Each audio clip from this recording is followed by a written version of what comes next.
Press Start Podcast. And welcome back to the Press Start Podcast. I'm your host, Vic, aka Mr. Never Chillin', and this is episode number 190. Man, we are 10 episodes away from 200. Can't believe that already. But without further ado, I do got my co host, Roger, aka Lunatic Oblivion. What's going on, bro?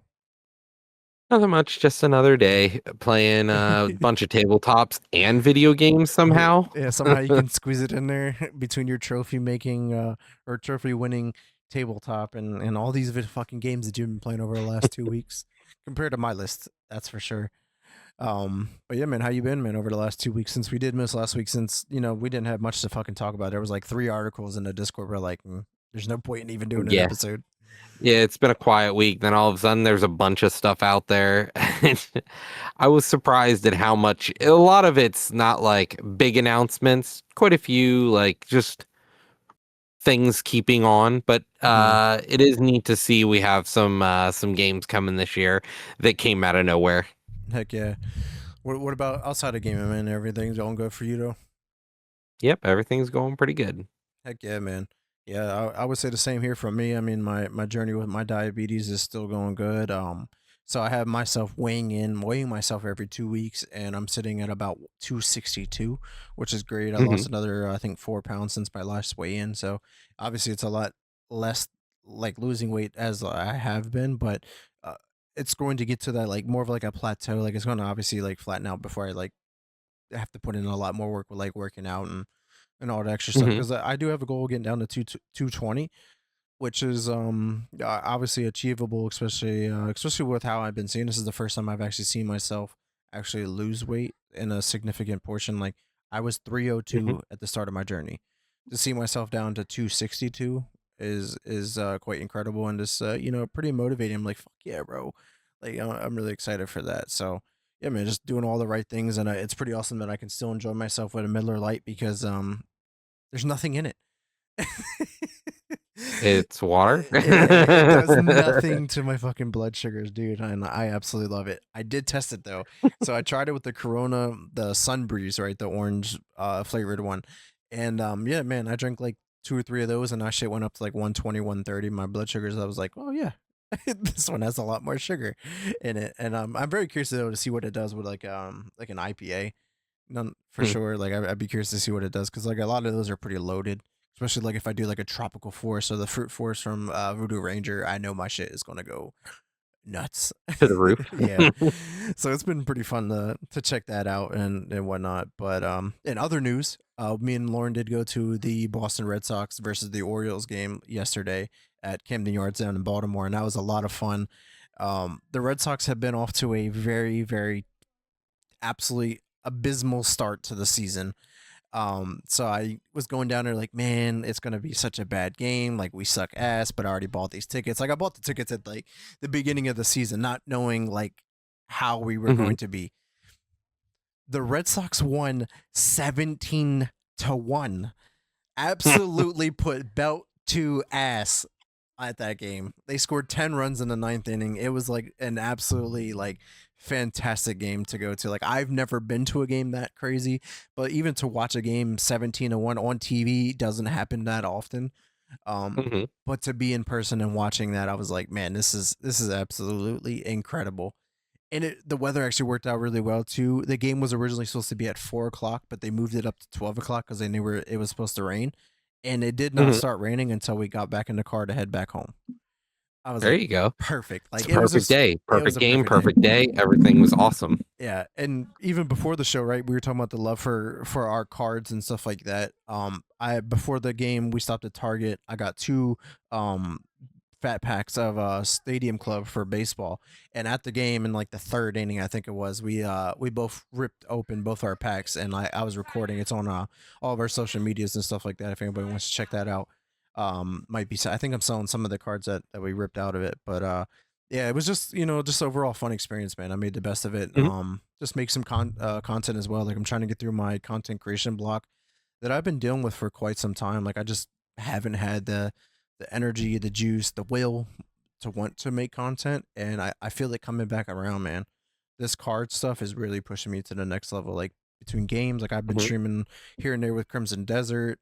streaming, opening some cards, recording live, going on TikTok. I've been live streaming my rippings on TikTok. That's been really good. I've been getting a lot of viewers and followers on that. So it's been a lot of fun. Hmm. Yeah, I would say that life is good, man. Life is good. Can't Yeah. complain.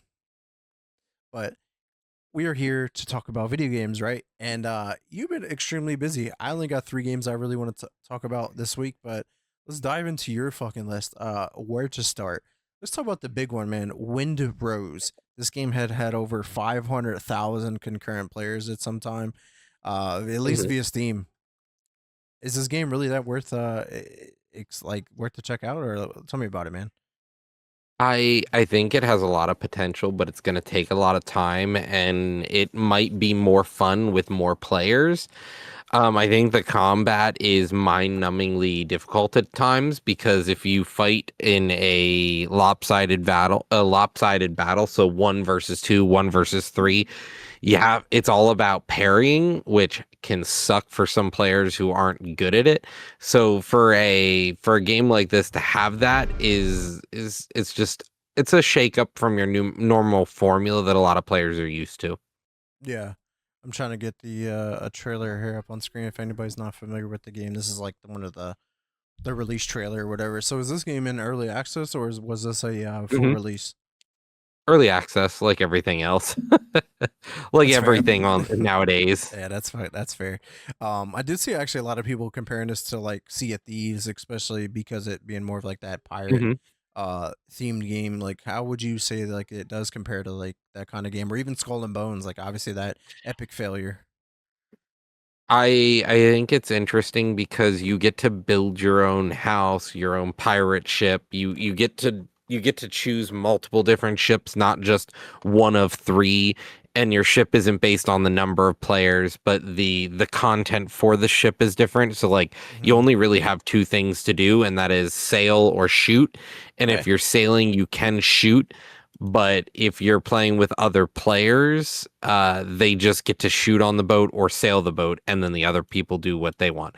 But you can have multiple players in multiple boats, which is cool. So you can each bring your own boat from your solo experience, or make your each of you can make your own boats. So Hmm. it's pretty nifty. Yeah. Yeah, because it sounds like a little bit different. Because like in Sea of Thieves, for instance, like you had to like dump out the water that was flooding into your boat, or like repair the boards and stuff Mhm. like that. It doesn't sound like you have to do that in this game at all. No. You still have to like switch sails or anything. Like you have to move the sails around like that. Nope, all you do is adjust how fast you want to go, and you just go. Okay, not bad. So would you say overall it's a game worth checking out for sure? If you like the style of game, then yes, it is definitely in that genre. It is that Valheim, it's that Valheim survival style game. It is worth it if you like that genre. If you don't play this. Right. This is the worst of the genre. Like it is definitely not what you would expect if you're trying to play something in this genre. Hmm. Like it's not Interesting. a good introduction if you're like, I'd like to give it a go and try to play a survival crafting game. Not this one. Yeah. This one expects you're a player who kind of knows what you're doing in this genre, and if you don't, it's not going to be fun. Damn.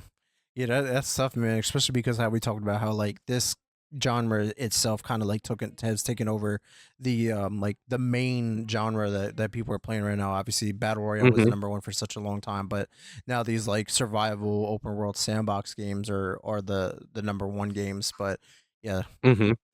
maybe this one's more for the long timers that's been playing these kind of games for quite some time. Yeah, it's definitely a genre that's punishing, and I feel like this is more punishing than typically. Hmm. For sure. Cool, man. So, yeah, I'm just gonna run through like my first boring game of the evening. That's Pokemon TCGP. Um, that's just the daily driver on the phone. Let me open some packs, blah blah blah. But with that, we had a couple of new things. We had a new set. Get the video up here on screen. As I talk about it, it was pretty cool to see finally another set. But it's awesome to see that a lot of these new sets have like a lot of tie-ins to the physical release of cards, because there are a Hmm. lot of cards that I see in these more recent sets that are part of like this mega evolution sets that we're in right now in the real physical version of Pokemon cards. Hmm. So that was pretty cool to see a little bit more of that tie-in, because I feel like it felt a little bit disconnected when it Hmm. wasn't, especially because like there are other Pokemon digital game like TCG Live or whatever, like that is one to one. Like the sets that release in that game are the same exact sets that release in the physical form. Where this one Okay. makes up their own sets, and but they add some cards from current sets. So it was pretty cool though, just to start to see over the last couple of years or packs Hmm. that they've been trying to include some cards, most of the cards from current sets, even though Yeah. the sets are named differently. Like whatever, like you could just like it could be just that easy. You got a new set come out in real life, just release it in TCG Pocket. Like, Like MTG Arena. yeah, I don't see why it would. Well, why? Yeah, it's flabbergasting sometimes. Yes. I'm very curious though to see, like, obviously it's the 30th anniversary of Pokemon this year. Like we don't know Hmm. what they have in plan for everything this year, but would be really cool to see in TCG Pocket at least is that they like release some of like the OG physical sets in the game. Hmm. Like Fossil and just the base set or Jungle, like Team Rocket, like a lot of those fun sets from back in the day that Hmm. obviously are like astronomically impossible to buy right now, but like being able to just rip them in Will the game for forever be yeah, astronomically they're never going to impossible to change buy. it. Yeah. So Yeah. like to make it into like a digital version, like you can still have that enjoy of like ripping those packs, getting those cards. Obviously it's a slightly different experience with like being digital, but like the younger generation gets to enjoy what we got to experience all those years ago, just in a digital form, which is what they're more accustomed to versus than what we were more accustomed to as well. But only time will tell on that for sure. But yeah, man. With also TCGP, we're getting this new feature, which is pretty cool. It's like you'll Hmm. obviously with like ripping tons of packs, you end up with like tons of fucking duplicates of certain cards, and it says starting from the Wave Beat series, the new effect Gold Frame will be added to 1, 2, and 3 diamond cards. In a subsequent series, gold frames can be automatically obtained by collecting 10 copies of the same card, which is pretty cool because like you end up with like 10 plus fucking copies of the same card, and you're like, what the fuck am I gonna do Hmm. with these? Because like there is no like, let me sell a Yeah. card, like you can trade in the game, but like most people is already going to have like 10 copies of this card already, so it's like, what am I going to do with 10 copies of the same card? Now you actually have a legitimate reason to like, man, I have 9, like I hope I pull one more because I want the gold border of this card, and you're just like, oh cool, like it's just like the little things that they can do to like improve the game, and this is obviously one of Keep them. It's just players entertained and locked in still. yeah, and it gives reasons to keep like pulling certain packs, because you definitely get to the point where like, oh, like the previous set, I think I have like 65 out of 67 cards. So it's like, do I Hmm. keep trying? And the two cards I'm missing are like mega versions of Charizard and Scissor. I think I am. So like the chances of pulling those two cards in the packs are like next to fucking zero. So but for me to buy them cards in the game, I need to open like 100 packs of the packs, and but I'm not going to. Like I'm by the time that happens, the new set's already out. So it's like give me Yeah. other reasons to keep ripping the pack, but then also like, man, I hope I pull this Charizard. I hope I pull this Scissor. Like you know, I don't know. Just it makes the gameplay loop a little bit better. Hmm. But yeah, man, that's Pokemon CCGP, and it's just awesome to see the quality of life updates that keep on coming to the game and making the experience a little bit more fun. But yeah, man, let's talk about some other games here, man. For you, you got a lot of twos on your board here. Uh, So many second yeah, games you got in the the series. sequels of the series. Yeah, yeah, Mountain Blade 2, Risk of Rain 2, and Slay the Spire 2. I So, forgot I even had Mountain Blade 2. I'm like, what do you mean? I only have two. Oh, I have three twos. Oh, yeah. so out of the twos, talk about your most entertaining, the game that you had the most fun with. Tell me about it. I mean, like all of them have been out for a little while now, or for a very long while. Like I wanted to go back to Mountain Blade 2 Bannerlord after a bunch of patches to really see where the game was sitting. And it feels good. It's a great game. And Risk of Rain 2, I wanted to jump back in because a friend of mine started playing it, and I was like, well, I mean, like, yeah, I can jump back in and play some of this. But really, honestly, they're just sequels of the games that I've enjoyed over the years. What I really want to talk about, though, in the genre of like Risk of Rain 2, Slay the Spire 2, in a roguelike genre, is vampire crawlers. And I'm Okay, surprised I to was see it not excited on to. your list. I, I'm surprised it's not on your list. dude, when I tell you I barely had any time to play any games over the last 2 weeks, it's been crazy. I just Hmm. because right now it's NBA playoffs too, so like I've been so invested in the Spurs. Like right before this game, the Spurs played and they ended up winning. They were down by 17 points and came back and won, or no, down by 19, my bad, and won by 15 points. They are the first franchise ever to be down by 19 at halftime to come back and win the game by 15 points. Absolutely That fucking. shit feels like it feels like poly market shit going on there, man. You're just like fuck. Like this team just fucks, and they're so young, dude. Like it's I'd be just surprised if you weren't like, and the next week you're like, hey, yeah, so it turns out somebody had a poly market bet, and then yeah, it starts fucking some shit up. Yeah, no, yeah, man, it's been really great. And like I've been trying to like I told you 2 weeks ago like Replaced was coming out, right? Just dropped the Game Pass. hmm I downloaded it, haven't had a chance to play it. I know Vampires Crawlers was coming out, haven't had a chance to play it. man just looked at it from the corner. He's like, nah, It's like I wish. Like there's so many other things it's I've been trying to get done to do. I've been it's working on so projects good. like scanning cards, uploading them to my inventory, selling cards, packaging them up, hanging out with wife, and hanging out with the daughter. You know, like the life things. Um, a lot of things I can't complain about, but it sucks that I haven't been able to play games as much. Even like David, like he's been like, "Yo, you gonna play with your boyfriend today?" I'm like, "Yeah, I don't know, man. I got X, Y, and Z to do today," and he's been dying to play some more Apex. But yeah, man, tell me about Vampires Crawlers. Like, is this worth playing? Is Yeah, this living up to the hype for Vampire Survivors as well? it really is. It is a great feeling. It feels like a good return to form for the vampire survivor genre. Like it really did a good job in my opinion. Yeah, Hmm. I got the Yeah, trailer for anybody it's who's worth it. taking a look here. Yeah, man. I mean, it's been on the radar since day one since they announced it. Because I mean, how many hours do we spend playing Vampire Survivors to begin with? But then they announced this year, like, oh, like this is a very interesting take on the game, but like switching it up just enough. Hmm. Like it does. It's a great game, dude. It is so good, and you are missing it. Yeah, this looks very similar to the other game, the like card game that you've been playing a lot lately. Like, was it Slay the Spire? Is that the one with the cards? Hmm. Yeah, Yeah, that's what it is. more or It's less just Vampire Survivors theme. yeah, that's literally all it is. Yeah. So I mean, actually, like, while we're on the show, let me go to the Xbox app, which is really fucking dope, right? You go to the Xbox app, you go to Game Pass. Let me collect these rewards points. Go to Vampire Crawlers and install to Xbox Series X. Yep, there's plenty of space on And then there. you're just Boom. never gonna play it, and it'll just take the Nope. space forever. Oh, that game, I Hmm. can't imagine it even taking up that much space. It's probably like less than 5 gigs. My would be my guess. Not even a. Yes. It's definitely not that big. But yeah, see, boom, just that quick.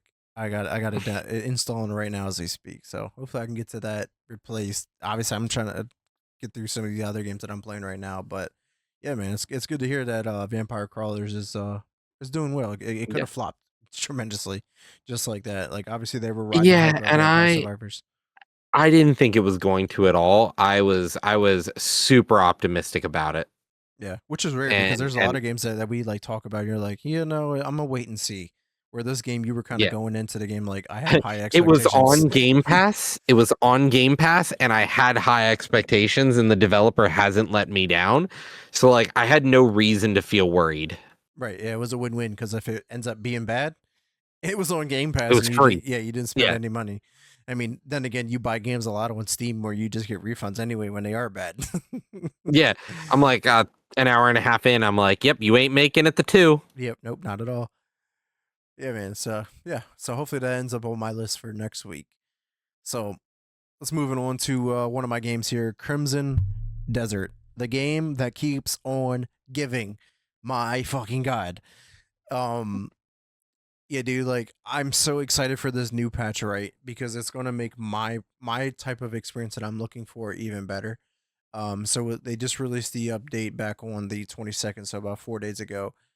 This like some of the Hmm. highlights from the patch is that they added a difficulty setting, new storage items, new pets, keyboard and mouse and controller presets, new category tabs for your inventory, distant scenery quality improvements, UI improvements, and much more.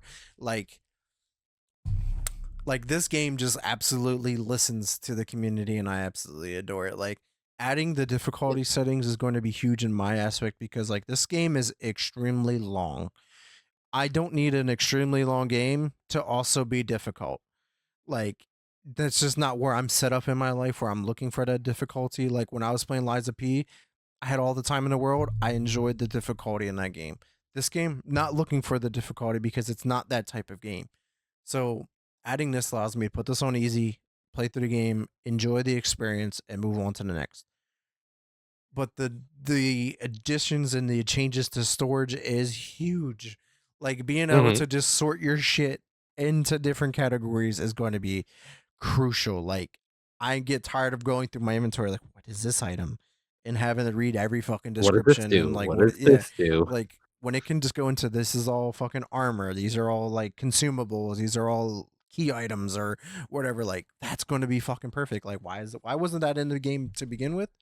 Nobody knows. But nonetheless, I'm glad that it's in the Why game now. wasn't a core feature of games like this have the feature in them? Yeah, I know. Yeah, it blew my mind. But yeah, man, even cool though. They added some more pets. Like you can tame some birds, and cats, and where you can. I right now have a dog that just follows me around. I don't think he does anything. I think he does, but I can't tell you, bro. Like there's so many things that are in the game that you don't really discover until like later. Like how they introduce things is really weird. That is where I draw like the pushback to the game. It's like how they teach you the game, they kind of like no, they don't teach you the game. You kind of just have to figure out how to play the game. You're like, oh, My the man, dog. tell me you're playing a Korean game without telling me you're playing a Korean game. Yeah, pretty much. Like, They were like the one person I was watching like for like tips and tricks on the game. He was like, do all of the missions that have to do with your camp, like involving your camp and building up your camp. That is the tutorial without being the tutorial because that literally teaches you everything about the game. And I'm like, you're not wrong. I'm only like 4 missions into it, but you're not wrong. I've learned so much by just playing that part of the game. And it's like, I don't know. It's such a fucking fun game. mhm. But like my time has been taken away though for my last game. But I'll wait to talk about that one until we hear about some other games from you, man. What is Opsis Prism Peak? That's a different one here. Yeah, so I was just looking through different it's Opus and I Okay. accidentally mistyped. That's on me. So it's Opus Prism Peak and it is a game that came out. Oh, when did it come out here? Sometime last year, I think. And it's a it's sort of like it feels very indie in the way it's run, but it's a Japanese RPG. And the whole concept is you go around with your camera trying to capture things that are happening, and like the way not to forget things or for people or things to not be forgotten is for you to capture them on film. So it's a really interesting concept. Hmm. It reminds me of like Lost Records, which is on Game Pass if you haven't checked it out. Like you carry this camera around and you can like take pictures of a lot of different things, Hmm. whether it be landmarks or just it there's a lot of stuff you can do with the camera and I got the gameplay trailer up here on screen right now. For anybody that's on audio, make sure you tune on to YouTube and check out our video if you want to see some gameplay trailers like this. But yeah, it definitely has like that Japanese like JRPG like look to it, but it almost has Hmm. like the gameplay style of like that Lost Records game that I was playing. So it kind of has like that visual novel aspect to it. Would be my guess. Yeah. Interesting. Yeah, and you said you stumbled upon this on like what Steam? It was probably like on sale or I something. was just I had just gotten articles about it on the news, just scrolling through my news and stuff, and I was like, "Oh, this looks really cool." And I was like, "I'm going to give it a go." It's pretty good. It's pretty fun so far. So it's Pokemon Snap, right? Yeah, you're taking pictures of monsters and stuff, it feels like. So yeah, I'll give it that. What a way to sum that one up. No, yeah, that's cool, man. Yeah, what a like wide spectrum of games that you've been playing, that I've been playing, man. Honestly, it's been pretty Mhm, cool. Like, there's always a game out there that just scratches that itch, that like something that you're looking for. And speaking of that, like, my last game on the list, I'm telling you, is giving me that eerie good feeling that mhm. Expedition 33 gave me, and that's Pragmata. Like, this is a game coming from Capcom. This is one of their smaller studios. Like, I tried to limit myself on what I saw before playing the game, because I don't know, man. Like, watching some of the stuff that we got to see, I was like, this game seemed extremely interesting, and I didn't want to spoil anything enough, right? So I'm just Mhm. gonna throw the gameplay trailer from TGS 2025 up on screen. And I didn't know I needed this game in my life, right? Bro, it Yeah. it gives you like this classic feeling of playing a game, but in like the modern sense. Like, the premise of the game, right? You're this like 4-man, like, space astronaut crew that's going to the moon. Like, there's this base on the moon. They're on the moon. They have this technology that they can fucking like fabricate and build anything. It's like 3D printing on the moon. But you're going there, and like, you can't get a hold of anybody while you're landing. You're like, bro, what the fuck? And you land there. Am I gonna die? You land there, and there's nobody there. Like, all the humans gone. You're like, what the fuck? The only thing that's left are these fucking like cyborgs, like, that are originally there to like help the humans like build and do Mhm, all this stuff. Like, they've taken over there, and you're like, what the fuck? And then, like, the little girl Diana that you stumble upon, like, who's on your back all the fucking time, she's like an AI. Like, she's mhm, AI, but like in a humanoid body, and like, in combat, like, you're controlling him and her. It's like, him, you're the person who's fucking shooting and doing all that stuff. Her, she's doing like these hacking abilities. So like, while it's like live. You're not turn based. Like, it's all live. Aim down sights. mhm, It pulls up like that grid, and the go down through the grid. It's literally like on my controller. It's like the A, B, X, Y buttons. Like, A is down, B is right, X is left, and Y is up. And like, if you go through the mhm, different thing, and like, if you go over top, like the green or the yellow, like, they all have like different like impacts to the enemy, and you want to get to the green, and then that's when they would get stunned, and that's when you'll do the most damage with your gun then. So like, it's like a combination of like, how do I focus on like hacking while shooting, while still maneuvering my character out of the way, because when they hit, they're going to fuck you up. They're going to hit hard, because you are just like a fucking basic ass astronaut with a gun in space, pretty much. But it's really cool though. Like, in a lot of these places, like, it looks like you're in a city, right? Like, yeah, one of the missions looks like I was in Times Square. I'm still on the moon. Like, they had like found a way to fabricate like the real world, like, on the moon, in a way. mhm, It's really fucking dope. But just to, like, how it just keeps, like, the gameplay loop is pretty badass, because early on, like, you'll stumble upon the shelter, and this is basically okay, where they would go, like, if shit hit the storm on this base, and it's like the fallout shelter, right? You're going into the yeah, shelter. It has everything that you could possibly need. A robot comes down there, and it's like, hey, you need, this is where you can change outfits and do all this other shit.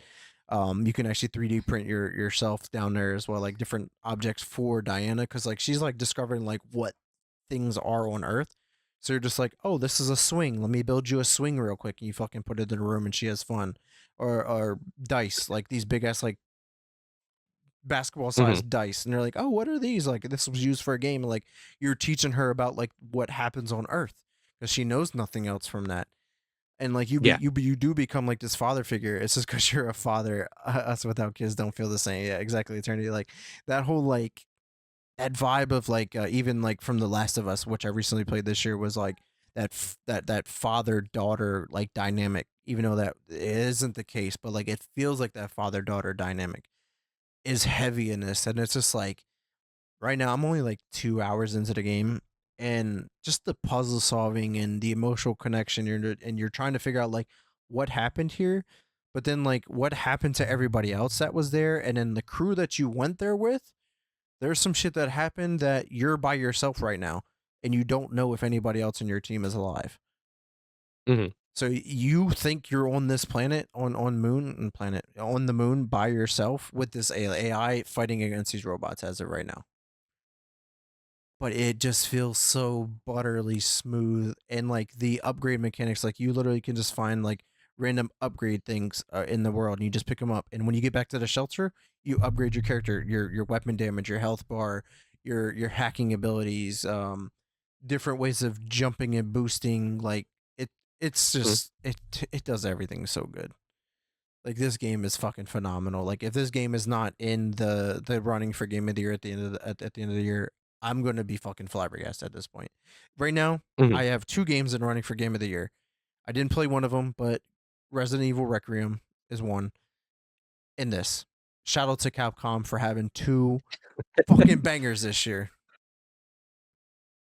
But yeah, man, check out Pragmata, please.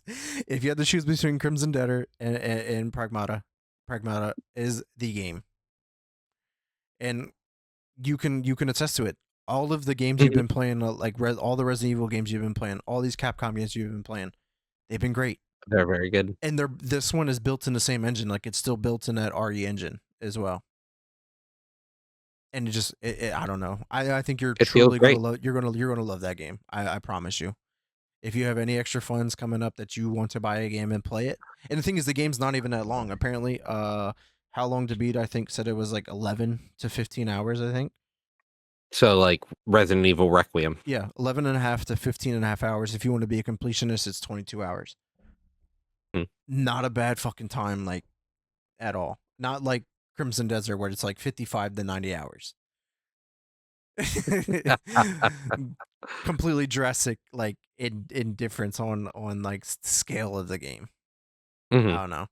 Yeah, man. It's just the level design is pretty dope. Like, you can only get to certain areas, like, once you get certain abilities, and then you come back and then you finish the level and you end up back at the shelter. Let me do all the shit there, and then they're like, you unlock this new part of the moon base or whatever, and you're like, and you hop on this like tram system, which, mind you, gave me a big Dead Space vibe. I don't know if you remember playing OG Dead Space and use that tram to go to a lot of the Yes. sections, like, and you unlock different sections on the tram, like, by doing other missions, and it's like, Yeah. oh, it gives me that kind of vibe too. And I'm like, yeah, I mean, it makes fucking Unfun.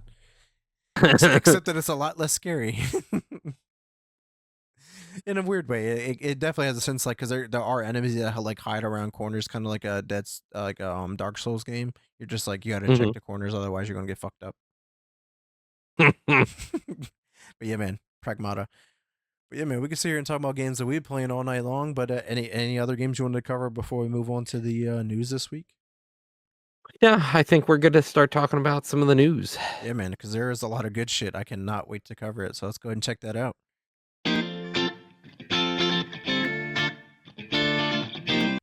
All right, man. So industry news, we got an update here for Microsoft. Their legal team is has gotten busy, and this isn't necessarily even a good thing, because me and you questioned here, like, what happens to Ascension, right?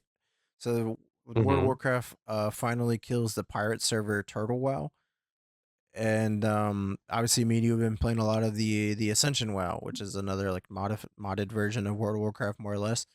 And yeah, this was another big version of it, and it will fully shut down in May of 2026.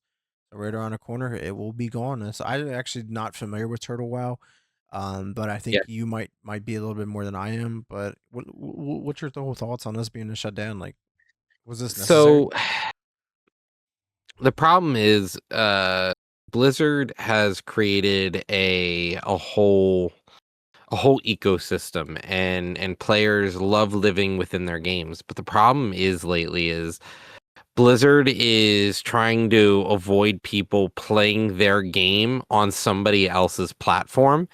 And the problem is it cuts their subscriptions if people are playing somewhere else. But Hmm. the real problem we have to ask ourselves is why are people playing the game somewhere else?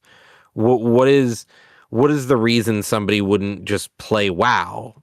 And Right. a lot of times it seems like we can kind of quickly tell just looking at the quality and how WoW is being kept up.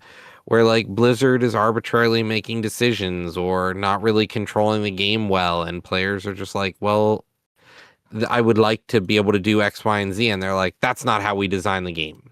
Right. Oh, Yeah. okay, but like it's just, and even new features like in Blizzard, in current retail WoW, they added a new game mode. They added prop hunt, but they just like forgot the fact that people have track humanoids as an ability, so it just defeats the whole game of prop hunt. Or just fucking eliminate that move from working. Like it's not that Yeah, hard. Wow. Mind it's blowing. yeah. Yeah, Hmm. it Yep. is curious though, because like why would I pay $15 a month, which I think that's still the subscription price, right? For Yep. WoW.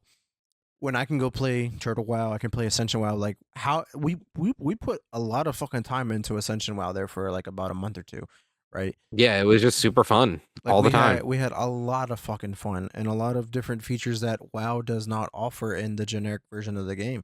Like Hmm. it made the game like it made the experience that we already lived and done, but better and different. Like it made like, oh, I did this before, but I'm doing it in like a completely different sense. Like being able Yeah. to like run through those raid bosses like we were doing in that game mode. Like you were like, oh, well, this is how you fight X, Y, and Z. You already knew how to fucking fight the bosses, which was crazy because if it was up to me, I probably would have died a lot. Like because I never fought them as many times as you did or at all in general. So like it was cool to see like, hey, I did this before, but this is a different way because like you can't do raid boss like fights like that in regular WoW. Yeah, So it it's just sad to see that they kind of don't care about like people wanting to play WoW in any form. They just want you to play WoW by buying their subscription. The problem is like they're not putting in the labor of love anymore, it feels like, and the players feel that. right. He said he said so we're back to playing Perfect World. I do not think so. I don't think we're back to playing the Chinese RPG, but I mean, I wouldn't be surprised if it's up there at this point because yeah, what like WoW's doing things right, but they're also still not doing everything like necessary or right because it seems like the Midnight update was received pretty well, but it seems like it's for that hardcore like WoW community. Like, what is it going to do for me and you? Like, is it going to bring me and you back to playing WoW? No. Yeah, it's for the hardcore gamers and it's not for the casual players. We used to be hardcore players back in the day. Well, we don't have time and resources to be hardcore players. Right. Yeah, that is fair. Like, I was trying to tell the guys at work, I was like, yeah, I used to play WoW every day, and I used to play it on this Dell computer that was still the fucking square monitor with the big back to it. Like before everything switched to a 16:9. Like I sat at this old wooden desk at my mom's house and played all day every day. Like that was life. Now And you I can't barely do it. even played Right. comparatively. Yeah, exactly. Comparatively, which is crazy. Yeah, so yeah, hopefully this isn't the end for all the other versions of the modded version of WoW because I feel like the modded versions of WoW is what's keeping the game like fresh, Alive. alive, and almost like being a competitor in a sense. It's like if WoW doesn't do their shit right, the people are going to stop paying their subscriptions and go play Turtle WoW or Ascension WoW or whatever. And You know that's their problem. They don't want to have to compete. exactly. How dare there be competition? Yeah. All right, dude. Let's hear from Nintendo's law team. What are they up to? Yeah. So Nintendo, they're being sued by players because they're passing on the prices for their they're trying to pass on prices for the tariffs onto the players while recouping the lost revenue from tariffs from the government. So they're trying to double dip now, and so players are bringing a class action lawsuit against them because they shouldn't be paying more for things that, you know, they shouldn't have gotten paid more for. Yeah. It's yeah.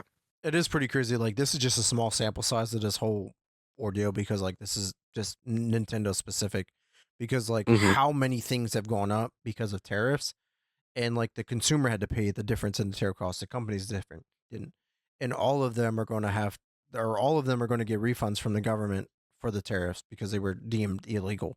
But yeah, I'm glad that we're seeing a class action lawsuit because hopefully this leads on to many more in basically everything else. Like they need to take this to like the Supreme Court level. Like this is extremely important. Like the consumer is basically getting hit twice because not only did they Yep. have to pay more because the price increased because of tariffs, but all of this money going back to these big companies are also going to have to be paid out of our taxpayer dollars. So it's like a lose lose for the consumer, but a win win for the big corporations, which is nothing new in the day and age that we're in. But it eventually Yeah. enough has to be enough. But yeah, man. So maybe you'll get a refund check if they win with this because you bought a Nintendo Switch 2 and some games from it. Yeah, no, it would be interesting, but we'll see what happens. Yeah, I mean I've gotten some money back from different class action lawsuits from GameStop and Facebook gaming related. So I don't- Mhm. I could see this really you guys winning on this end. Exactly, Eternity. Yeah, I like it. Just keep following us here on the podcast, and obviously we'll keep up to date. Like, hey, they they won the class action lawsuit. This is how you apply for your refund. You just got to provide X, Y, and Z, and boom, we'll kind of go from there.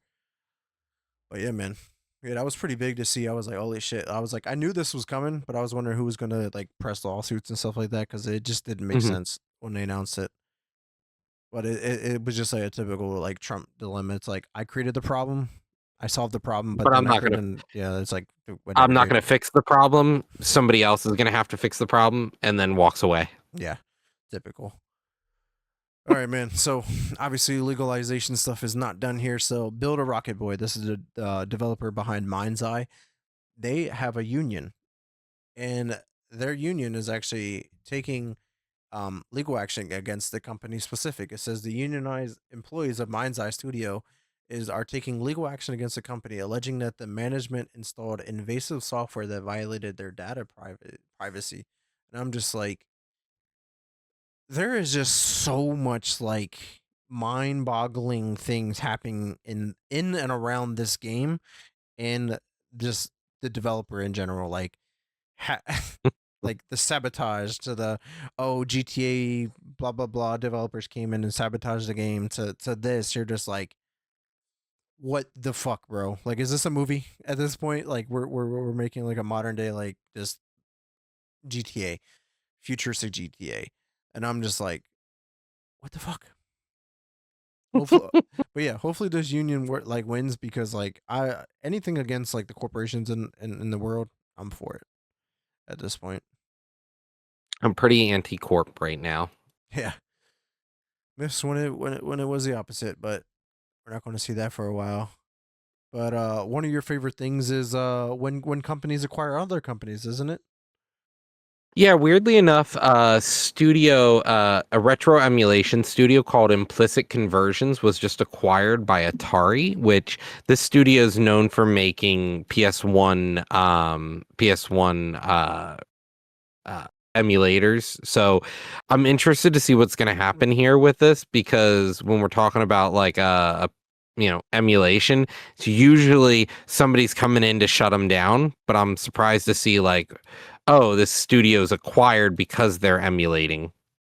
What is Atari going to be doing? Right. Yeah, I'm very curious because like the studio that they acquired with being implicit conversions, like they are most recently known for the remakes of the Mortal Kombat Legacy Collection, which was pretty badass because they basically took like every version of Mortal Kombat that's ever like existed and put it onto Hmm. one disc. And then the Rayman 30th Anniversary Edition, which was pretty cool. So it's like it's interesting to see some of the moves that Atari is trying to do. Like when they brought out like that handheld console that you could play a lot of their old games on, or Hmm. like their home console that they came out with that had a lot of their games on. It's like, what do they plan on doing? Like, do they want to port a lot of their older games to modern platforms like Steam Hmm. or the PS5 or the series consoles? It's very interesting. Like, is Atari trying to come back? Like, what is Atari at this point? Who is Atari? It's like they refuse to give up. It's like Sega got to a point was like, you know what? We'll just make We're good. games. Like we'll just make games. Like we no longer will be like a console or like a big time company. Atari's like, we're gonna Hmm. hold on by this little piece of string. We're still here, barely. Like, don't get me wrong. Like, we all have our history with Atari, man. Like, Atari is one of our Hmm. roots of gaming. Like, without Atari, a lot of this other stuff doesn't exist. So to still see them around is impressive, but it's just like, what are you doing in the games industry now to like make it better, or Why do you exist? because I can't tell you, I've spent no money on Atari, anything Atari related. Like, I can't say I've spent any money to support it in a way because there Mhm. hasn't been a reason to. What have they made recently? Yeah, You that's what I'm let me saying. know Like, when you I figure don't it out. know. I can't figure it out. So yeah, it's been very interesting, but maybe this is the revolution of Atari. Maybe. Maybe they'll start showing Sony how to do it. Yeah. Don't get me started. Oh shit. So let's talk about another one of these developers that I was pretty high on. Like, not a lot of people showed the same kind of love, but People Can Fly. This is the developers behind like Gears of War Judgment and their most recent game Outriders, which I thoroughly enjoyed. Still want to get to playing that with some co-op time, because like I played through it solo and it seemed like this game could be a lot better played in the co-op version. But with that Mhm. being said, Outriders 2 was in early development and it was shut down by Square Enix, who was the original publisher behind this. And they were like, yeah, nah, fuck this. But with that being said, they acquired their own publishing brand, which is awesome to see, like this small time developer in a sense get the rights to publish their own stuff. So people are speculating, it's kind of said that Outriders 2 is in production again, and that'd be pretty awesome to see. And yeah, Eternity, I'm with you, bro. I'm not sure if you ever had a chance to play it or whatnot, but it'd be pretty cool to get a couple of us on that. And I think it's either 3 player or 4 player. It was like that classic, just like run through the missions. It was pretty linear, some open areas, some fights, stuff like that. Each person builds their own type of character, what they want to focus on, different weapons, elemental damage, stuff like that. It was just an overall fun game, It honestly. was just simplistic. It was just that classic feel of like that 360 era of gaming. It just works. And that's probably why I like Pragmata so much. Like, it has a very reminiscent of like 360 style games. Like, Hmm.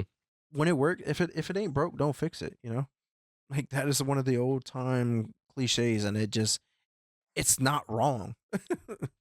Hmm. But yeah, man, let's do it. All right, man. So any last comments or remarks on the industry news this week? Now let's jump into Xbox news.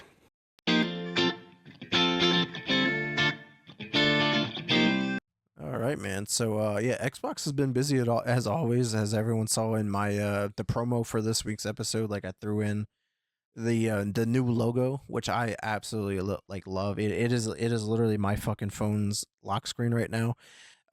It is badass. Like, it fits perfectly. Like, with Apple's new update, it's that liquid glass like aesthetic, and then Xbox's new logo looks like liquid glass.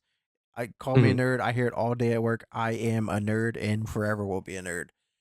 But with that being said, a couple other updates in regards to Xbox. So there are some new adjustments to Game Pass pricing, and has been reflective on the most recent bill. Like, literally, this was announced back on the 21st. My new bill was coming out on the 26th, and it already shows the difference.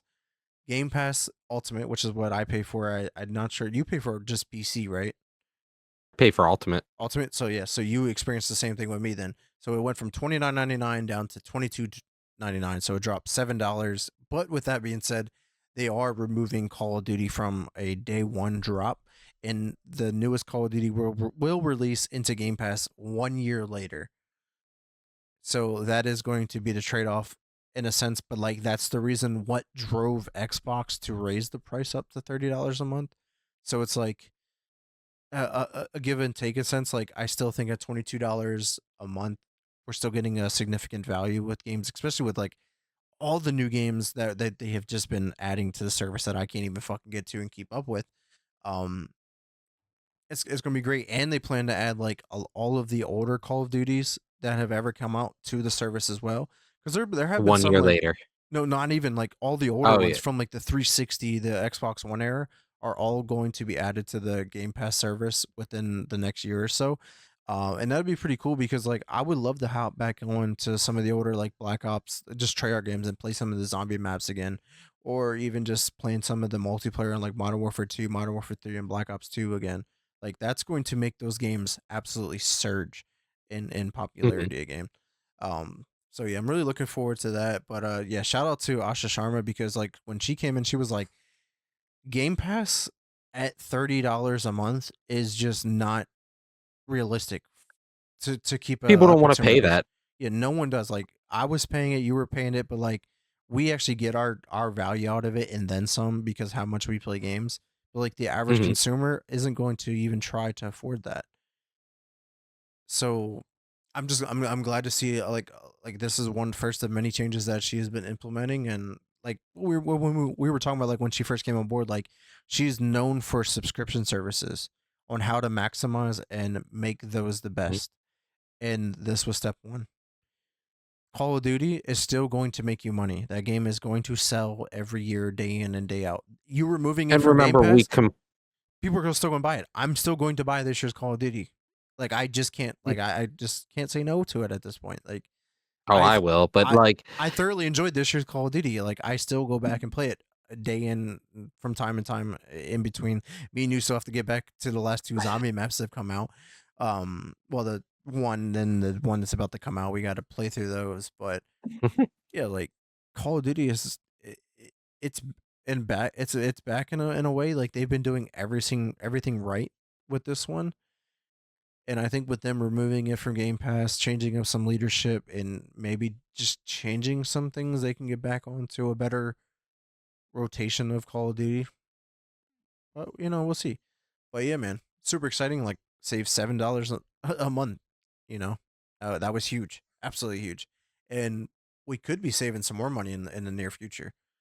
Because apparently there's rumors of like a build your own Game Pass subscription, and I am all for this because I've talked about this on shows from last year that I thought this was a good idea because like right now with Game Pass Ultimate, like we get EA Play, we get Ubisoft Classics, we get Fortnite The Crew, we get Riot Games, so you get access to all the characters on League of Legends and Valorant and all this other stuff. You get all these other perks to all these other games like skins and stuff like that. Like a lot of stuff that I personally don't need. I don't play Fortnite. I don't Mhm. really touch any of the Ubisoft classic titles because I've already been there, done that, beat them. I touch EA Play from time to time, but it's really just about the core feature of Game Pass, like new games to the service. That's that.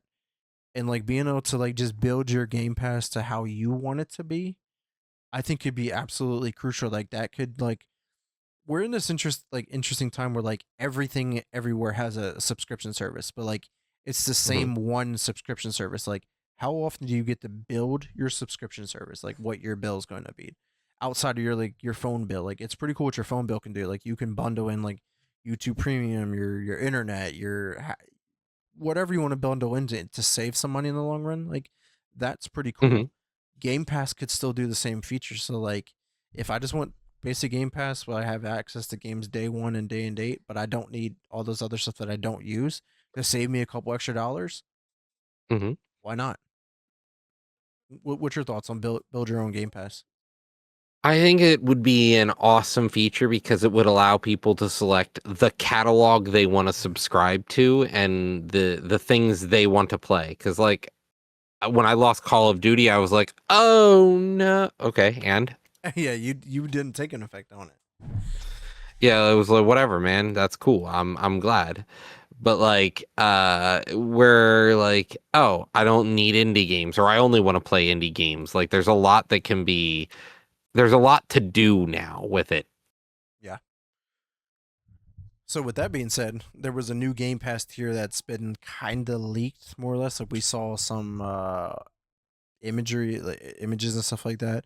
Hmm. Real quick, to chat attorney said, "I love the logo because it resembles the OG Xbox." I 100% agree. The green that they use in it is like perfect fucking green that they've used in the OG Xbox, but like still keeping it in like the modern like Xbox logo because like if you compare the logo itself, they dramatically look different. Like the X's that they use in it don't even look the same.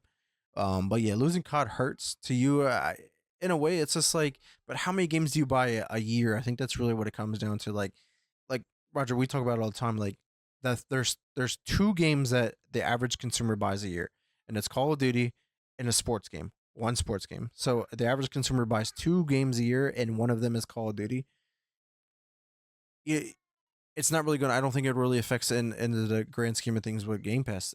Other than now, Xbox should, in theory, make more money because people are going If to buy Call of Duty as opposed to just using it on Game Pass that probably already have. and And like if you're buying Game Pass and you lose Call of Duty and you have to buy it each year, that's $70. That's 10 months of Game Pass that you're saving, but you're saving 12. So you're actually saving $14 if you want Game Pass and COD. Getting it separately like this is actually cheaper. Yeah. So it's a win-win for just about everybody, and for all those people who don't care about Call of Duty, it's even It's bigger a of a win-win win. for me. It's an even Yeah. bigger win for them. Yeah, so that's awesome. But yeah, new tier, Xbox standard or starter edition apparently leaked, and it's going to be bundled with Discord Nitro subscription, which ties into one of the other articles I was going to talk about. Is like Xbox announced this like new partnership with Discord. Like they don't know, well, they do know, we don't know what that's going to imply because they haven't really touched on any of the details. But apparently, the starter edition is going to include Discord Nitro, and it also includes 50 plus games and limited cloud streaming. You know, that's not a bad fucking idea. Like most games No. are what cross platform now. Having Discord Nitro makes that even better. So you can use that their party chat feature as opposed to using Xboxes. Um, you get 50 plus games, which as long as the catalog is pretty fucking good, that could be a win win. Cloud streaming is still like the up and coming thing. So like you don't need this like overage amount. I don't need unlimited time on cloud gaming. Like people, they already know like statistically, cloud gaming is used to test out a game. Like, do I want to play this game or not? Yes or no. Hmm. Oh, I want to play it. Then they download it. So people don't really use cloud gaming to play games specifically, and that's their only way of playing it. So like, and also like, if anybody who's not an Xbox like gamer to begin with, like if they're mainly PC or mainly PlayStation or mainly Nintendo, this gives them like an avenue of like, oh, I can play some of these Xbox exclusives, which Asha Sharma has talked about. Like they plan to bring like exclusivity back in a sense where like not every game's going to come to PS5 to the Switch and so forth. Like they're kind of building up like why does Xbox need to exist in a Hmm. sense, and but having that starter edition, it's like, okay, well, if this game's not coming to PlayStation or Nintendo, but I'm a PlayStation gamer, and starter's only like $5-10 or whatever it's going to be, like it's an easier Yeah. way to still play Xbox games but still be a PlayStation gamer. You know what I mean? So yeah, man, I'd be very curious to see how the Game Pass just continues to evolve over the next year. Whether they add these starter editions, build your own Game Pass. Obviously, it's getting cheaper. You know, there's a lot of moving parts right now, and then it's a lot of good PR right now for Xbox in a way. They're trying to give like do right by the consumer, Hmm. which we haven't been seeing that much in the games industry, but it's good to see it finally. So, two more news related topics before we talk about some other specifics. Halo Studios is reportedly ditching their battle royale that they had in development and are currently working on the extraction shooter. Uh, no big fucking surprise here at this point because like what did we keep talking about? Like battle royales are on the downward slope, but extraction shooters and sandbox games are on the up. It makes sense, and it could thoroughly work in the Halo universe. It I'm very curious to see how it works. Like, I'm not, you obviously can't be Spartans. I don't think that would make sense for you to play as a Spartan. But if you play as like the ODST troopers, or even if you play as like a basic Marine, you imagine that like version of Halo on how that could play. Hmm. What's your thoughts on an extraction shooter in the Halo universe? And you calling in a pelican to extract? Like that's badass, dude. I, I don't know. I'm not sure how I would feel about a Halo extraction shooter other than I probably wouldn't play it. Just to be honest, like it just doesn't sound like appealing. Yeah. I think me and you both struggle with the concept of extraction shooters. Like we've dabbled in them, but it doesn't seem like the They're game fun for for a us. few minutes, but, Right. like, after a few minutes, I'm sort of like, "That was cool, and I died to somebody else. I'm good, thanks. It's like, what did I get out of this? Oh, nothing. Okay. Oh, I lost everything I had? Cool." Yeah, I don't. I can't grasp the idea behind that. Uh, it is yeah, it's To me, I don't like know. I still I feel like extraction shooters is like a niche market, but like I know it's bigger than a niche. Yeah, I But in feel my like mind, it's Halo's still there. lately a dead game, honestly. They're looking at grasping at straws when they should instead be doing what they had promised from day one, which was expanding upon Halo Infinite. Right, being an infinite story, they're just adding content after content. Yeah, Halo Infinite's a dead game, and it's been for a while now, and it's pretty sad that they let it die. yeah, yeah, man. So we'll see how Halo continues. Because don't forget that we do get Halo campaign involved later this year. I think it's supposed to be dropping in June or July, apparently. Which Um, do we need another Halo campaign? Like, do we need a re-release of it yeah, again? this will be the fourth release of it because it had the OG, then it had the anniversary, then it had the Combat Evolved version, and then now it has this version. hmm it's milking a dead cow at this point. Right. All right, man. So yeah, man. So talking about the logo, so like they're going through this like whole rebrand structuring in a way. So this is hmm fresh from Tom Warren. This is Microsoft is bringing back Xbox and scrapping the whole concept of Microsoft gaming. So we watched them switch that over. They were like, yeah, it's no longer called like Xbox CEO or any of that stuff. It's Microsoft Gaming CEO. Well, not anymore. It says during an internal all hands today, Microsoft's new Xbox CEO announced the return of the Xbox organization and a lot more other details. And it's like, no fucking shit. It's like it was clearly obvious that like Satya Nadella was trying to like put his hands in there way more than he needed to. Like, and you could see the changes that they were trying to do, like being super greedy and just spending money where it didn't need to be, and just a lot of the changes in the decision making behind it was just terrible. And It then was like becoming Microsoft decisions, not right, gaming decisions. in Microsoft's name right now, brand isn't doing the greatest. Like Windows 11 is terrible. Like with them trying to implement Copilot and all this other stuff into all these fucking programs that they use that nobody wants has been pissing people off. Like it is like a lose lose right now with fucking Windows right now. Like there's been a huge increase in MacBook and Linux both for user base as opposed to Windows, and it's just like you know let's separate ourselves still. Like we're still Microsoft, but like the Xbox brand is more recognizable and more like appealing than like, oh, we're Microsoft Gaming now. Like, no, bro, that sounds terrible. That sounds like a old crusty corporation. Just my thoughts, but yeah, man. What's your Yeah. thoughts on the rebrand? I kind of was like it felt like it was a long due thing at this point. It, I don't know. They've just been not doing well for a while, and it just felt like they were leaning too hard into the Microsoft end of the shop, which like Yeah, Microsoft has been making some weird choices lately, and I don't know. I feel like it's a better decision altogether. yeah. And I'm just putting up here on screen like compo so they like they took the logo, but then they like tied it back to all the different generations. So like this first one I have up on screen is from the Xbox Series X and S um generation, and then the next one was more of the Xbox One generation, which was pretty cool. hmm And then they had the 360 version of it. And last but not least, they had the OG Xbox, which is the one that I've been using on my home screen. And apparently, this should be the version of the logo that they want to use moving forward hmm as well, which is pretty cool. Like it has that like that green just sits really well with the black. That just gives you the reminiscence of the OG Xbox color scheme, but still has the modern logo in it. And I don't quite understand what the yes baby, thank you. It's dead. Okay.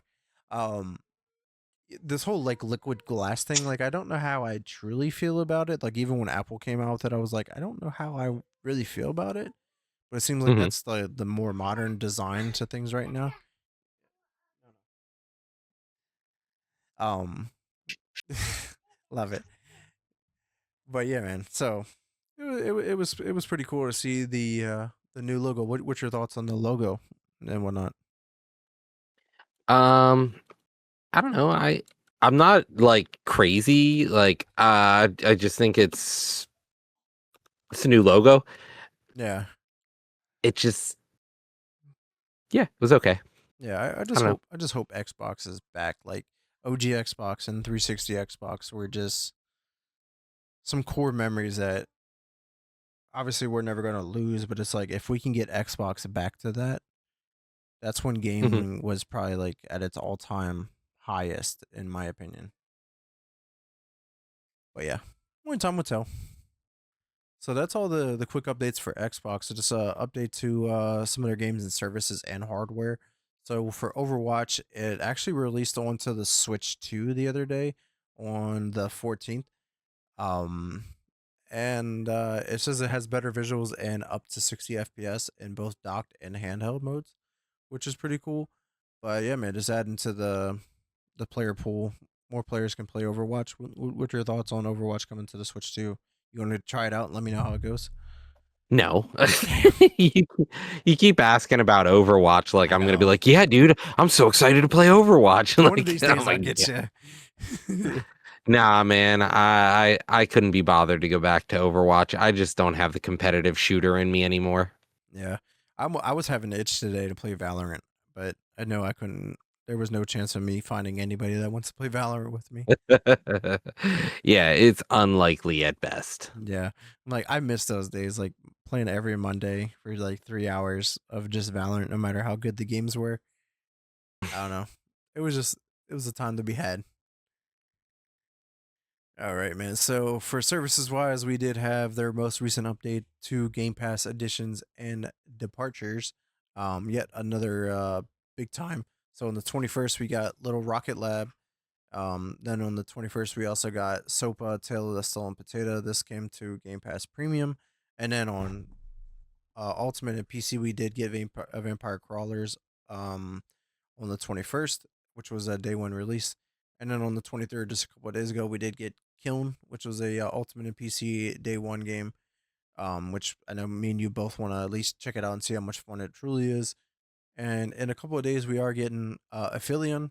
This is coming to Game Pass Ultimate and PC. This will be a day one release. This is a third person sci fi adventure developed by Dotenon, the developers behind Dusant, Lost Records, Bloomer Rage. This is after crash landing on a frozen planet, astronaut Arian must traverse harsh terrain and shifting realities to save her injured partner, Thomas. Players control both characters in a story rooted in real world science created in partnership with the European Space Agency, which is a pretty interesting take on that game. So I'm actually genuinely looking forward to that one. It'll be added to my list of hopefully I get to one day. But on the 29th, we are getting Trepang 2 to Ultimate Game Pass Premium and PC Game Pass. Heroes of Might and Magic Olden Era. This is coming to Game Pass, game preview for the PC on April 30th. This is a day one release.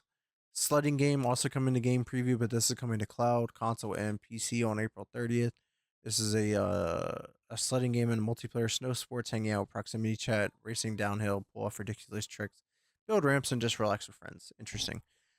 Also on the 30th, And we're no one getting ever is going to use proximity chat. right. Everyone will That's just their be in whole shtick. Discord.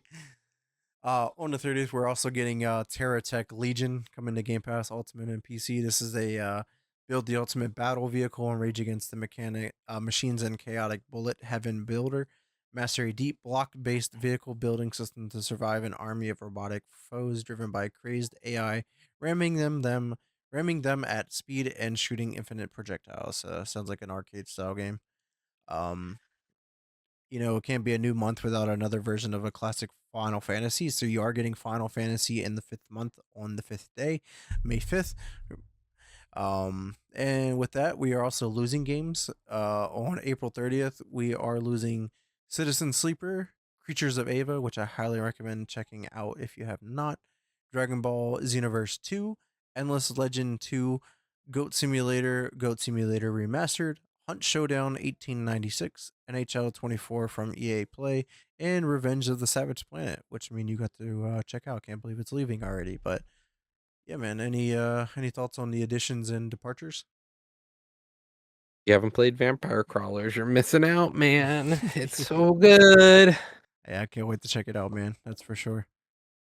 All right, so moving on here. So Xbox Rewards is getting a new edition, which I'm surprised it wasn't a thing from to begin with. Now that it's coming out, but Xbox Rewards is adding a brand new birthday gift feature within with special benefits. It says during your birthday, Monday through Sunday, eligible rewards members will receive a special birthday gift.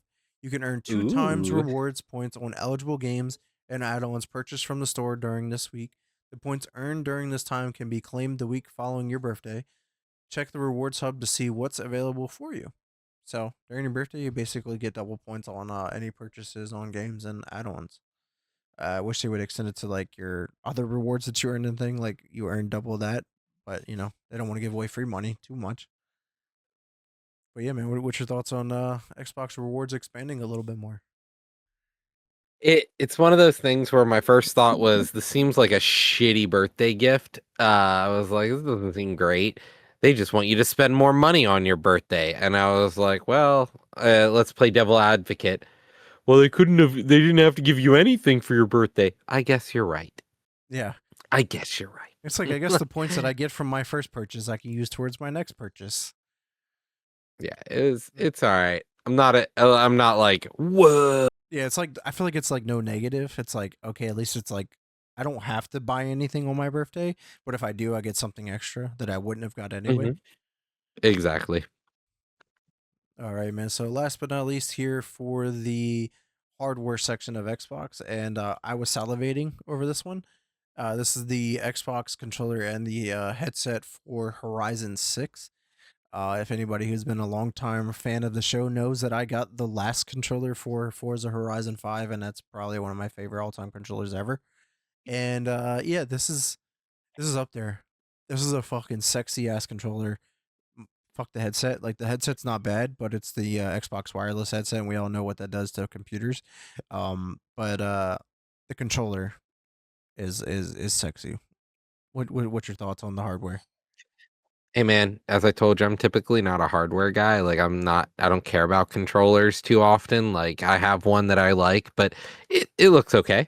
Yeah, It's a controller. The problem for me is just like I have one that works. I'm not gonna buy another one until it breaks. yeah, that's fair. But I guess let me ask you like, what's your thoughts on the design wise? Like, not necessarily if you're gonna buy it or not. Like, in comparison to their previous designs of other controllers, and then let's actually use this in a sense because we've been showing a lot of I PlayStation controllers. Like, I how does this don't like compare? I don't like the racetrack running across it in that neon green. Mm. I love the colors, but I don't like the colors. That's the problem. That's fair. Yeah, I feel like yeah, you're definitely more of like a reserved color scheme kind of person. Where like Mhm. I actually thoroughly enjoy like the bright vibrancy of colors, even though I still revert back to wearing black most of the time personally. But when I own certain things like that, like if I'm buying like a special edition of controller, I kind of want it to stand out. I don't want it to just blend into the table, if you know what I Mhm. mean. Um, so yeah, I may or may not pick up the controller, maybe not right away, but I think I might grab that one. But yeah, man, that's all the Xbox news I got for you guys this week. What's happening in the PlayStation and Nintendo realm? All right, so let's start with PlayStation here. There was a recent update that seems to be a bug, not a feature. But what happened was PlayStation had a DRM issue where if you didn't log in for 30 days, you would if you weren't online for 30 days, offline copies of your games would no longer be licensed, so you couldn't play them. Well, supposedly this issue that one person had found was actually a bug, not a feature. And so they were able to start using their games again, but it looks like with a recent exploit patch that they were putting out, accidentally broke the ability to play games offline. Yeah. I mean, thank fucking god this was a bug because when I posted the original article about it, I was like, oof, like, yeah, Big this is oof. bad. Like, okay, if I don't log into my Xbox for 30 days because I'm on vacation or something like that, any game that I bought digitally basically just disappears into thin air. I was like, that doesn't Until you seem good. until you log back in to the online. No, not even like your shit was gone.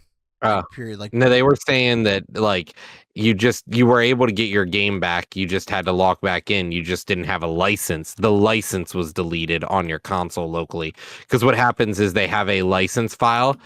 That's the DRM. So the license file was being deactivated, is yeah, from my understanding. yeah. From some people, they were like, yeah, I couldn't play the game. Period. Even if I did log back in, like they lost the license entirely. Like it wasn't even on their account anymore. And I'm like, yeah, that's a problem. That's like renting a game at that point. Because like, if I bought the game, like we have these issues with like buying game digitally. Like we know the issue with Steam. Like Yep. when you buy a game on Steam, you don't own the game. But like on other platforms like Epic or GOG, like when you buy a game, you actually own the game. And Yeah. like there's definitely tons of issues right now when it comes to owning digital copies of games, which that's why I love physical games. But even that doesn't matter because like servers go offline now. I own this physical copy of a game for a game that I can't It's play. unplayable. Yeah, which I know there's actually a bunch of lawsuits going on right now, like save games or whatever the fuck it's called. And it's like games need to have like an offline mode, no matter what. No matter what kind of game it is, it has to have an offline mode. So when a game ceases to exist on the server, it is still playable on locally. Yeah. So like now it's weird because some games, if they're only multiplayer only, like for example, you can only play the features in multiplayer lobbies. I could see it, like if they don't Yeah. really have AI or anything, but like a lot of games aren't like that. Right. Like one of the big ones that really stand out was like the Crew, right? That racing game Yeah. that were the Hmm. servers were being shut down. Like, oh, what do you mean? I play this game every day. Now I can't play the game anymore. And they're just like, well, sucks to suck. And then went to court, and the court granted the consumer the right because they're like, you don't need to be online to play this game. It's a like an additional benefit. Like, yeah, Yeah. you can play with other people if you want to, but like people who don't play with other people should still be allowed to play the game because it still has single player features in the Hmm. game. And I'm like, yeah, that makes sense. So like more of like a single player Hmm. like aspect of the game should always be a playable offline. Agreed. And even if like it's a multiplayer like game, like it should be have the ability to play it on like a LAN connection because like you can still play locally on a network. Hmm. So it's just like, yeah, do better. It's just bad decisions all around. Yeah, and it's like people don't think about that because like the future we're getting into, like I don't know, like that's the issue with like physical copies like fading away in a way. Like it's pushing more towards that digital market. People are thinking less about it. And it's like, well, Hmm. why do you still need to play a 20-year-old game? Like, there's new stuff to play, bro. Like, no, there's still people who like to play games from back then. Like, that's why I still go and I have a PS2 on my shelf. I have a Nintendo 64 on my shelf. I have a PS1 on my shelf. Like, I have all these old retro consoles sitting right next to me. Like, there's reasons why for Hmm. that. And I want to be able to enjoy those experiences whenever I want to plug them in. Hmm. But yeah, very They interesting. still operate, so they should still be usable. Exactly. All right, man. What's happening with Nintendo? Alrighty, so with Nintendo, we have an official release date for Splatoon Raiders. It is a new side version of the game, so it's not your traditional Splatoon game. It is actually based more along the lines of the PvE features of Splatoon, and it is a exploration RPG action game where you are looking for lost treasures and you fight the I forget what the fish people are called, but you end up fighting the fish people that you fight in the PvE modes on Splatoon, Hmm. which is pretty cool, It and is that's really cool. coming Yeah. out on 7/23. Yeah, this game came out of nowhere. I don't even remember this game even being announced, to be honest. Yeah, But this is a single player version of their Splatoon universe, and I'm like, yo. I mean, it makes sense that's cool. on the Nintendo platform. Like, Nintendo's not really big known for multiplayer games outside of Smash and Mario Kart, but like And Splatoon. in Splatoon, yeah, I guess. And it's just like Yeah. this game fits perfectly. Like any game can have a single player version. Hmm. You plan on picking this up? Because I feel like you did play a little bit of Splatoon back in the day. I played Splatoon 2 for a while there with some friends, but I had like stopped playing because, as I said, it's that competitive shooter and people go fucking hard at Splatoon. So like at some point it's just not fun because Yeah, people are sweaty. yeah. Well, maybe this will be the experience for you. I mean, I know you've been having a lot of great times on your Switch too, and maybe this is the next fun experience. Honestly, I'm really more excited for Orbital. Oh yeah, Yeah, that's the game I'm excited to play. dope. All right, man. Let's hear about the other Switch 2 exclusive game that I know that you've been having a ton of fun with. Yeah. So Pocopia has one of its first big events, and it's the Sableye event. So you help Sableye with different events in the town, and you'll get, they are purple gems. They are red crystal fragments in Sableye's Gem Hunt. You exchange them for building kits, furniture, and much, much more, which is really cool. It's honestly, Pocopia feels like just a new version of God, Animal Crossing, and it's really fascinating. I think it's really cool, and it has local multiplayer. And now they're putting in the time with events, which is cool. Yeah. I mean, Pokopia is still one of the main reasons why I want to eventually get a Switch too, but with the refocusing of trying to buy a house, like those ideas are less opportune at this moment. But Yeah, it is one of the one want when to you be got one to of the first save up games. thousands. Yeah, it'll be one of the first games I do plan on getting when I do get a Switch too, if and when that time comes. Hmm. But hell yeah, I mean like that game could have endless amount of events. Like they can be creative just like this, and like there's so many And goddamn every so Pokemon. often, they add a new Pokemon, and you just expand your town, add a new spot for this Pokemon to live. Right. It just it's perfect. It's the perfect live service game at this point. And the live service piece of it are free, so like you don't have to go out of your Exactly. way to do stuff. Yeah, like I don't have to buy a battle pass. Yeah. It just comes with the game. And that's awesome. Free DLC. That just keeps you around playing the game. You're like, all right, cool. Hmm. I've done everything in the game. What can I do else? Oh well, there's a new update this month. You can do X, Y, and Z. You're like, oh fuck yeah. That'll That's keep me cool. busy Yeah. for a month or whatever it is. And then, oh, here's another update. And it's like, yeah, you'll never not be playing the game. Yep. All right, next up we've got Lindsay. It's the studio who made Wu Chang Fallen Feathers has disbanded. So which is an interesting thing because Wu Chang did pretty well. And so to see that the dev team is being pulled apart just goes to show like no one's safe right now. Like the industry's really weird. Yeah, it's really interesting. Yeah, and put it in perspective, Wu Chang sold about 1.26 million copies, generating approximately 40 million to 47.6 million dollars in revenue. Um, Hmm. and it peaked at 131,000 concurrent players on Steam. It says despite the strong sales and everything else, the team reportedly is facing restructuring and dissolution. So yeah, I it's very interesting to see like when a game succeeds it's It still still not fails. enough. Like I don't know. Like these corporations again hold these people and portions of their company to extremely high expectations that are just unattainable. It's like every game has to have the same like levels of Fortnite. Like no matter how big your game is, it has the same levels of Fortnite for If some you're not reason. Fortnite, you're failing. And that's the biggest thing right now with the industry is everyone's chasing these unobtainable numbers. And I think the issue is we're in an investment economy and if you're not making like 6% ROI like a month, like what are you doing? Like Well, you that's should be just you're being crazy. light because Xbox there Yeah. had that 30% ROI that they Yeah. wanted that was not Oh yeah. being successful, and they were like, yeah, well maybe we should get back to the standard 15%, 15 to Yeah. 18%. Like no fucking shit. Yeah. Like yearly ROI it's crazy. Like, 30% APY is just like It's disgusting. It's absolutely disgusting. Like there's no other way to put it. But yeah, man.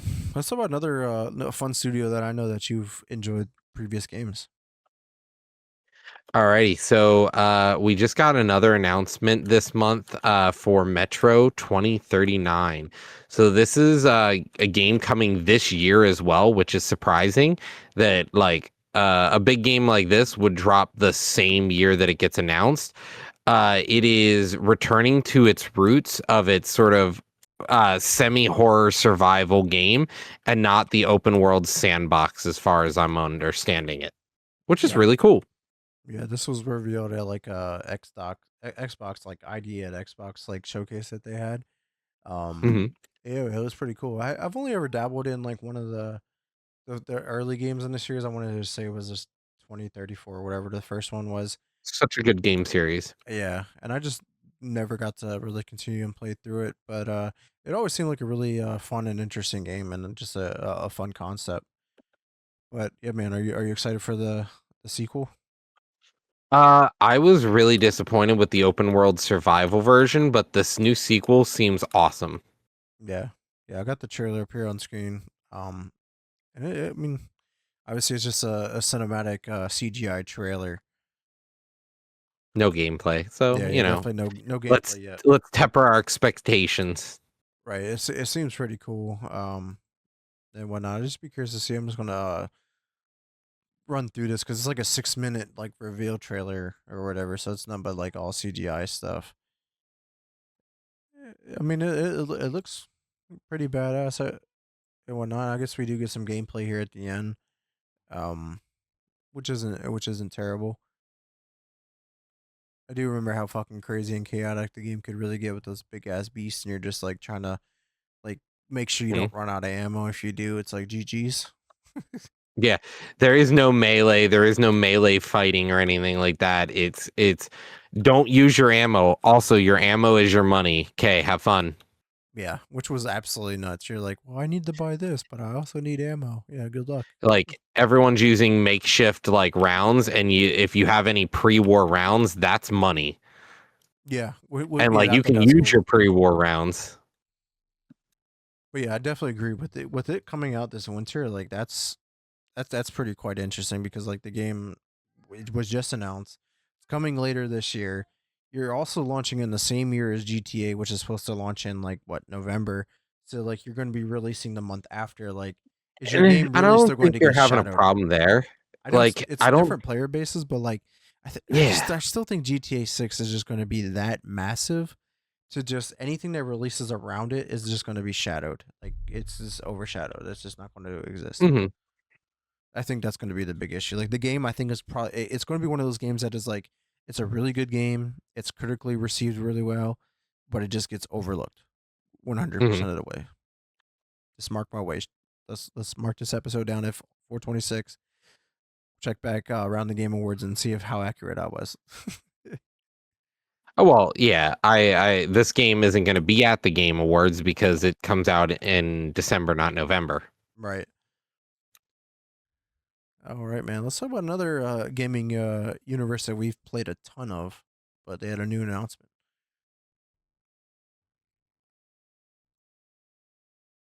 Oh, sorry. I didn't realize you had me set for it. Dragon Ball announces Xenoverse 3. It's coming out and coming to PS5 series and Steam in 2027. So the next installment of the Dragon Ball Z fighting series is coming out here. Which honestly, still probably not my cup of tea. I played it for a little bit, but I've stopped playing fighting games quite some time ago.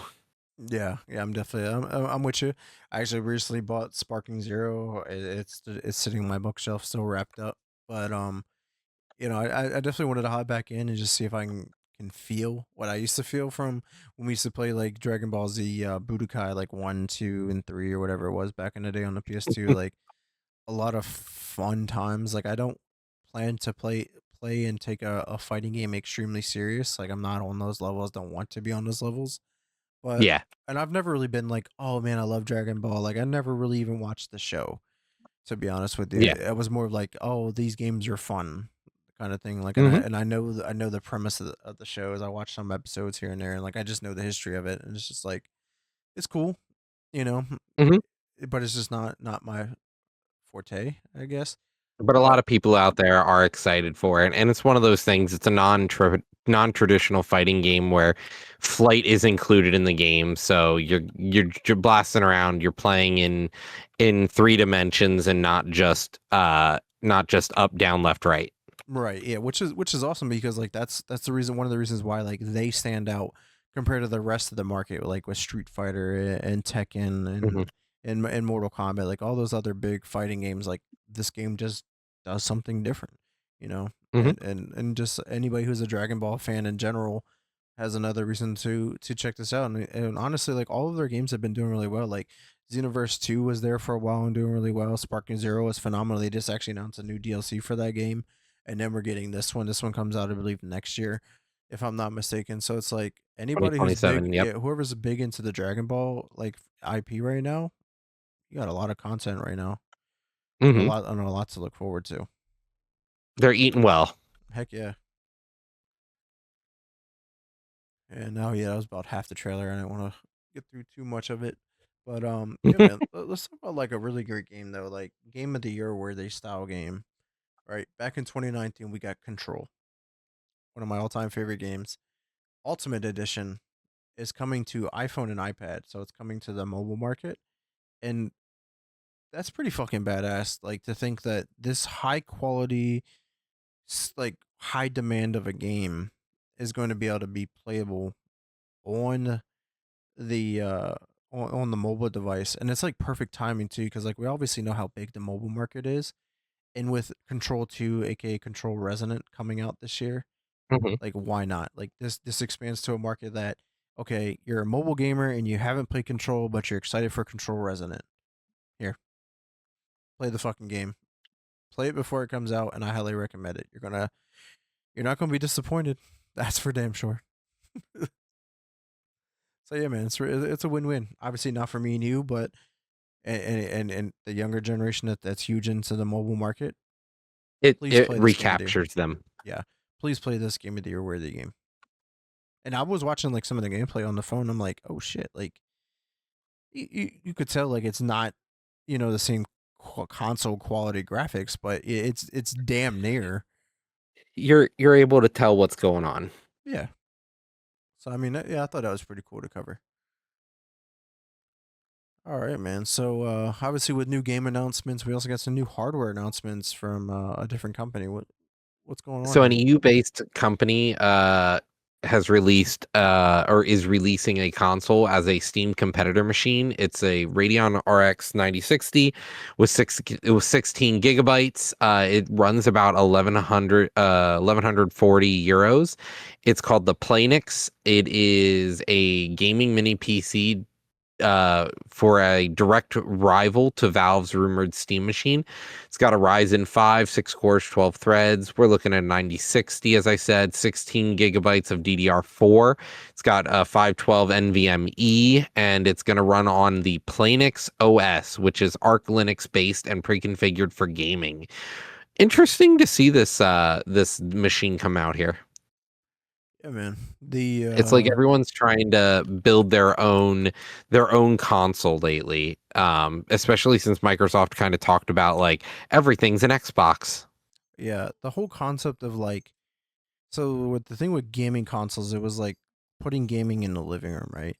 But then like Yeah. people still wanted like that the PC features and the quality, and they're just like, how do we Yep. do that? And like Xbox has been getting on board. Like the next Xbox is supposed to be like your console that can also play PC stuff. That's what everybody is now chasing after, and with them like Hmm. the Steam machine right around the corner, and like this is a different rival, and it's like this is awesome to see that we're going to see more competitors in this type of market.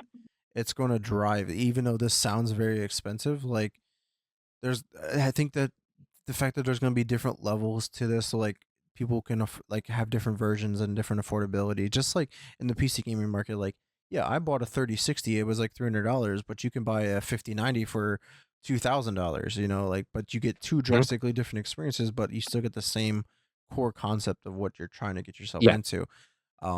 But nonetheless, I do have up on screen what it looks like, and a lot of people are like, that looks faintly familiar. And I'm like, yeah, it sure fucking does. It looks like the Xbox Series S with the white console and the black circle on top. I just wanted to give that quick shout out. But yeah, man, what's your thoughts on this console or PC, whatever the fuck it is coming out? Honestly, I don't really care because I have a console, and if I'm gonna like, I have a console, I have a PC. If I'm gonna get another console or PC, like, I'm probably just gonna make my own Windows machine and use like nothing on it, and then stream stuff using Steam's Play Anywhere stuff, like the Right. Steam Link. Yeah. So So not it's not cool, for but us kind of thing, but yeah, this is for somebody, and it's pretty cool to yeah, drive the market. Like when we see more options in the market, that's better because it goes in hand in hand. What you always say is like when there's more consolidation, competitors. there's a problem, but when we expand the market, that's when we're going to Hmm. drive like more creativity and then a much better We market. need competition in the market. Yeah. Yeah. So that It's what drives capitalism, and it's one of those things where, like, if we don't have competitors and all you're buying is an Xbox, like, that's why yeah, you're a fanboy for Microsoft, and I had always been more of a Sony guy, but like the problem is, like, we both want them to exist in the field together. It's right, why we want Sony to be better, because like if they're not, then Microsoft will just do what they want. right. Yeah, they both need to be good for everybody to succeed. Yeah. Yeah, I'm with you on that. All right, man. So what we got next up here on the list? We got just a couple more topics. Yeah, man. So we got Toy Company out of Japan. What's going on with them? Yeah, so Toei is doing so we all know Toei is the owner of Kamen Rider, Super Sentai, and Power Rangers. They're forming their own gaming company. So like, what are we getting here, Yeah, guys? Like, I'm so ready for a Power I'm Rangers game. I don't care. dude, I'm ready for, like, all right, everyone jumps like a Fire Player game, and then we play. I was joking around with Spooky Crew from the Discord, and I was like, oh man, just wait till we all get our own one of our robots, and we all morph into the giant robot, and like we play QWOP.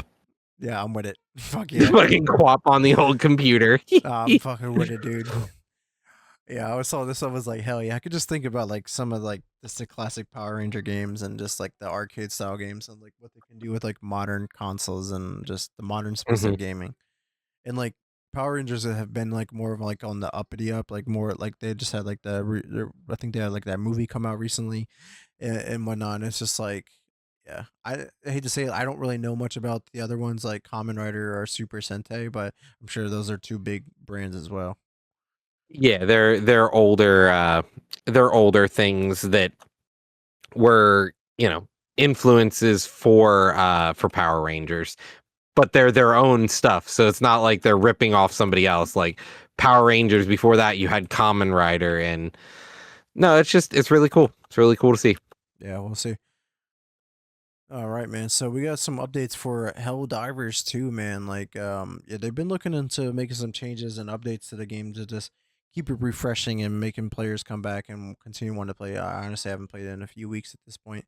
But they Yeah. did announce the EXO Experts War Bond. This comes out on the 28th, so just here in a couple of days. I'm gonna get the trailer here up on screen so we to take a look at it. But obviously, hence the name of the name of the war bond. This is like a big focus on like the exosuits, like the mechs that you can call down because like a lot of the missions that you've been doing with her, like you're dealing with like these massive, huge enemies and stuff like that, and you're just like, as a person, I'm not that good. But if I call in this like extra artillery, now we have a fighting chance. Hmm. But yeah, you get But obviously like the thing is that you need them. You need to actually have the artillery. right, exactly. And I do really like these ones, like the XO51 lumber. Like it comes with like the autocannon on one side, and then the other side is a flamethrower. Like you get a 2 for 1, so like you can handle the big bugs with the autocannon, but then you get all the small ones. Let me just flame them. That was pretty cool. And then they got the new one that comes with like the like grenade launcher, but then also has like a shield. That one seems pretty badass. You do get a new stratagem, the MGX-42 Bulletstorm, which looks pretty badass. A new SMG, the P-33 missile pistol. I get why that's more of a sidearm. You do get the SMG 203 Gallant with a nice clean red dot that comes on it. So this is a pretty solid war bond, and this is much like, more exciting than the previous one that came out, which was more like a World War II like vibe one that they Mhm. put out.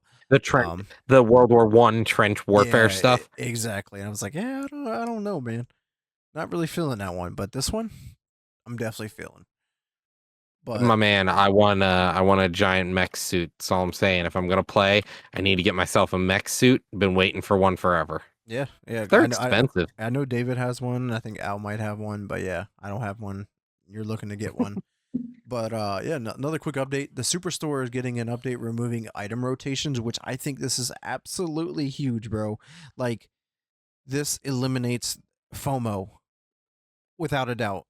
Basically, it says Hmm. big changes are coming. Helldivers 2, the Superstore is opening in its stock room, and item rotations are being removed starting next week. That means no more waiting weeks for your favorite armor or helmet to return. Everything will be available more consistently, and if players respond well, this could become a permanent feature.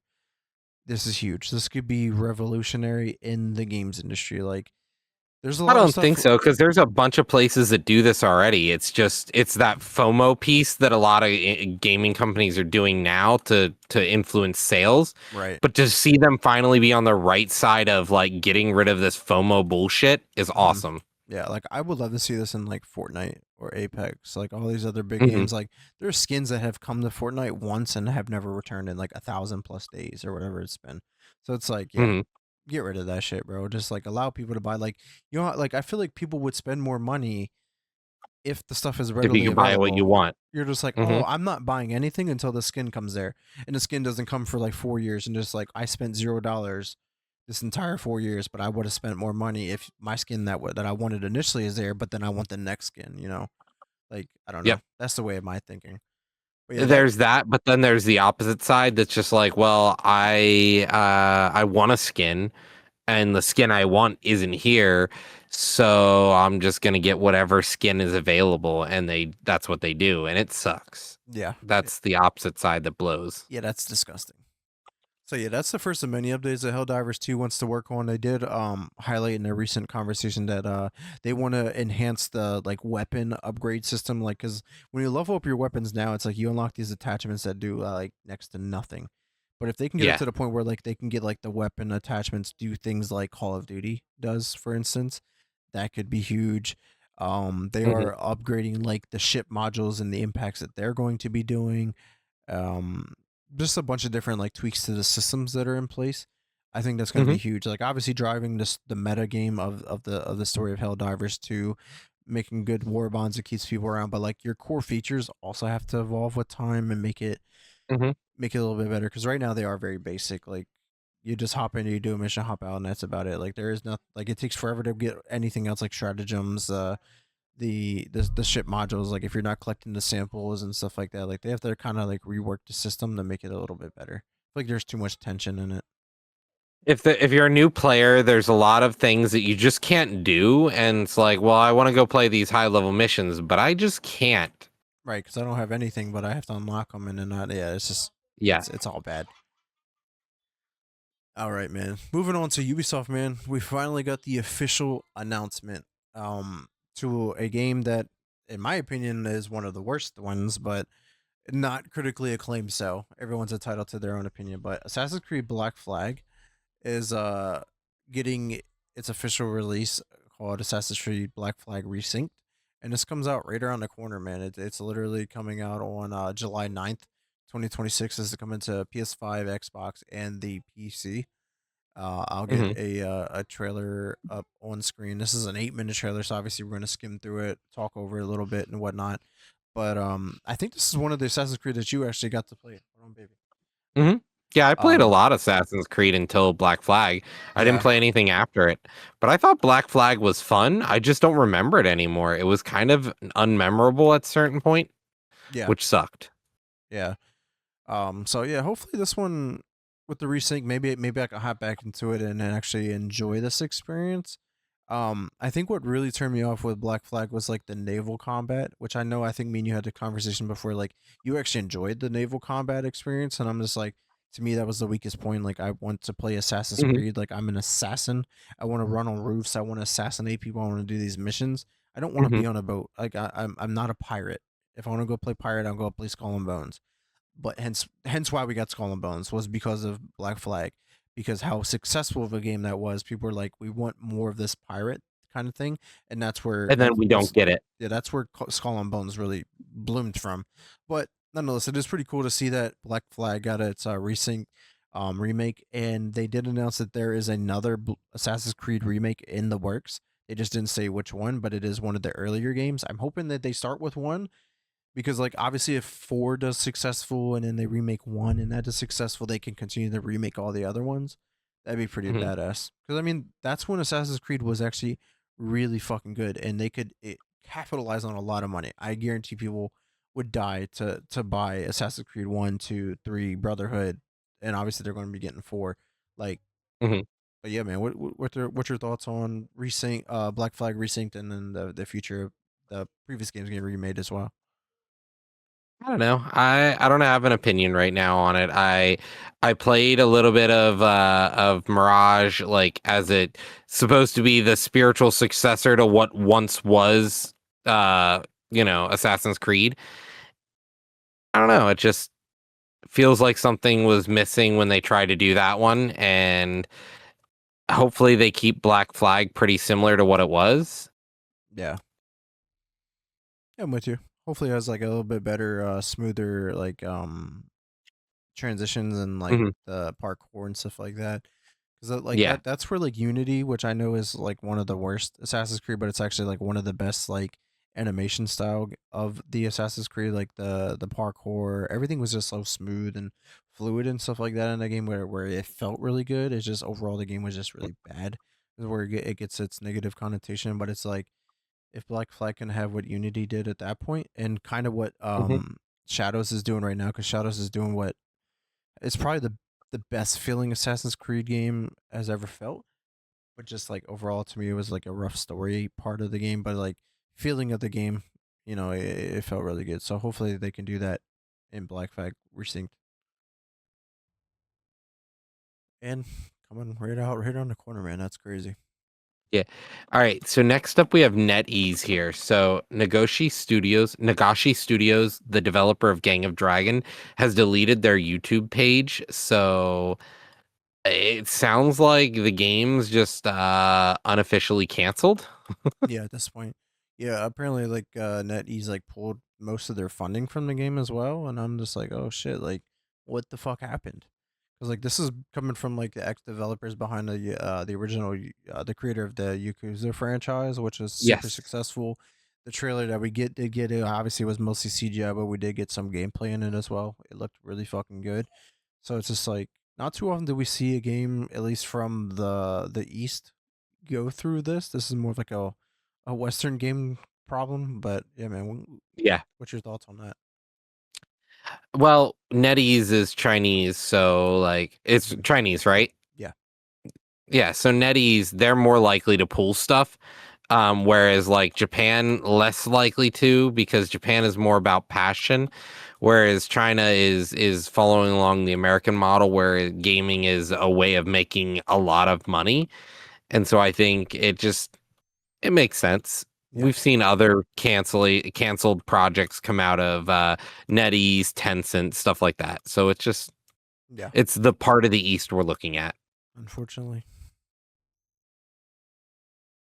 All right, man. Moving on here. So just some quick highlights of there's just some milestones for some games. So if you want to hit the first one, I'll grab the next one, man. What's happening? Yeah, so Resident Evil Requiem has hit a huge sales marker of 7 million copies. So, like we were talking earlier, how a game did well. This one did amazing. Yeah, I think it's the fastest in the franchise to ever reach 7 million copies, Hmm. which is another highlight. Because I mean, how many big hitters have come out of the Resident Evil franchise, and the fact that this is the fastest to reach seven Yeah. million copies, like, yeah, that's saying something. But nonetheless, man, on the other stone, obviously to me the greatest game of all time, period, in my eyes. Claire Obscure Expedition 33 has sold over 8 million copies, and that's not bad for an indie studio, if you ask me. Yeah, for a first-time game development studio to sell 8 million copies, it comes back to what we've said before. It's about passion, it's about doing something that people want to play and not chasing trends. Hmm. When was the last time we said that the JRPG style games were the trend to chase right now on the market? Hmm. It's been a long W- time, if at all. yeah. Yeah, we've never said it on this show, so No, not at all. Yeah, they just did everything right, like perfect to a T. Like did nothing wrong in the game. Yeah, so I'm really excited for the future of Clair Obscure Expedition because obviously like they announced that they're making other games set in the same world. What it's going to be like, what they are, we don't know yet. But yeah, it's actually been a year. I think the other day they announced like it was the 1 year anniversary of Expedition 30, and I'm like, it's only been a year, or it's already been a year. It's like however you want to look at it. It's like holy shit. yeah. Like I feel like it's a lot longer, but in a sense, and I'm like, it's a year already. I feel like I just beat the Yeah. game. I just won Game of the Year. Like it actually just keeps winning awards. Like all the award Mhm. shows that come later for the previous year. It's like it's the game that has won the most awards. It's just it's that it goes to show like it is to me like it just sums up like this is the greatest game of all time at this point. But yeah, man. Moving on here to we kind of mentioned Steam earlier with the competitor device, but what is happening with Steam specifically, man? So Steam is doing something that's good for the industry, and I'm actually really surprised to see something like this come out. Steam will be adding estimated FPS counters to the store page for games so that you know how well a game will run on your build theoretically. So like it may give you like, oh, you're gonna get like 30 frames, but then like the developer's like, well, if you use this graphics card, you're supposed to get like 90. And Steam's like, nah, You won't. no, no. Yeah, so yeah, that's a pretty badass feature. That's going to be extremely helpful, especially for people who have hmm weaker GPUs like me myself, like running at 3060. It's like, can I run this game? hmm And Steam will be like, yeah, you can run this. Or like, no, buddy, good luck. Time to upgrade. So yeah, I thought that was a pretty cool article that you dropped into the Discord. I definitely wanted to highlight that one for sure. But hmm last two topics of the evening, Star Wars Galactic Racer, aka the spiritual to the Star Wars Pod Racer game that we kind of grew up with. But in a sense, you'll be able to like race those speeders and whatnot. It did get its official release date for October 6th this year. And also the deluxe edition content has been revealed, which depending on how expensive the deluxe edition is, I may have to cop, my friend. I just need that fucking steelbook. I could care less about everything else. But yeah, man. Are you looking forward to this? I know we played a lot of the classic Yeah, Potter game on I'm the actually N64. super excited to give this racing game a go. It looks really good. Yeah, man. And it comes out around our birthday, a couple of days before yours, a little bit after mine or before mine. Yeah, cannot wait. It looks really good, man. I mean, like some of the Star Wars games that we've been getting have been pretty fucking good. Like hmm that Squadrons, where it was like all the space combat, like that was a pretty cool experience. The Battlefront 2 campaign wasn't too bad. Both of the Jedi games have been phenomenal. So it's like, Like, and Squadrons, like, was crazy enough, could have been a live service game, and they were like, nah. nah, No, nah. here's a $40 game with just the right amount of content, and that's that. Like it's just hmm we gave you what we gave you. Like it gave you that classic gaming experience. I actually almost bought today. Like I was at Second and Charles, and they had the Star Wars Rogue Squadron for the N64 on the shelf, and hmm I was like, I don't have that one. I almost pulled the trigger on that. I was like, that was a fun game back in the day. But yeah, man. Last but not least, we have one last surprising. This was a last minute addition too. Definitely did not expect this one. I've never played the first one, but I really wanted to. I can't remember. I want to say you did play the first one, if I'm not mistaken, but I can't remember. What is our last topic of the evening, my friend? So, Alien Isolation has the sequel has been teased now.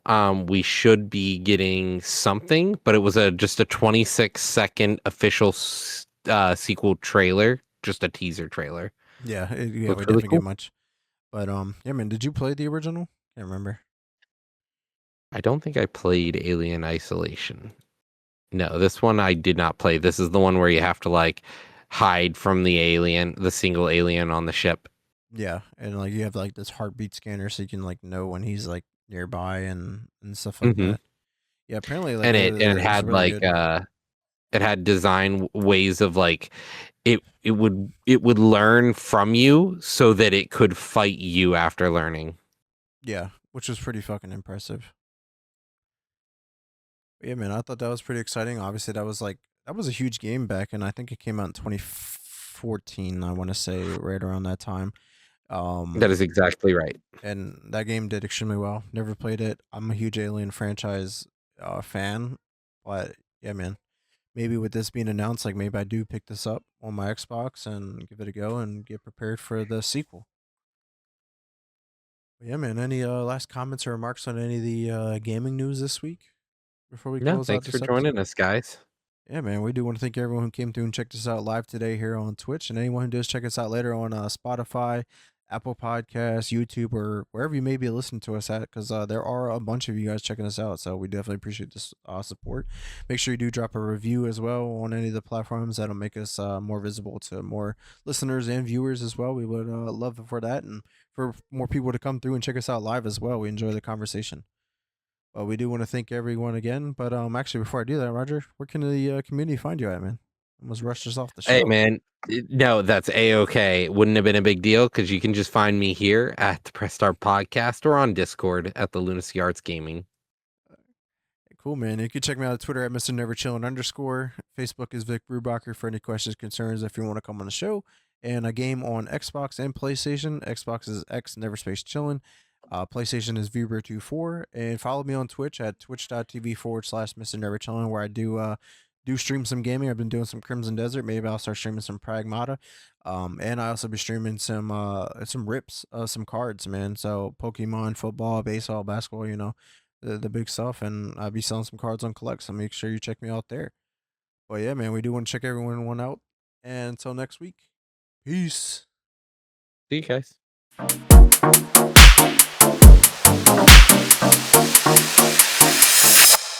Press Start Podcast.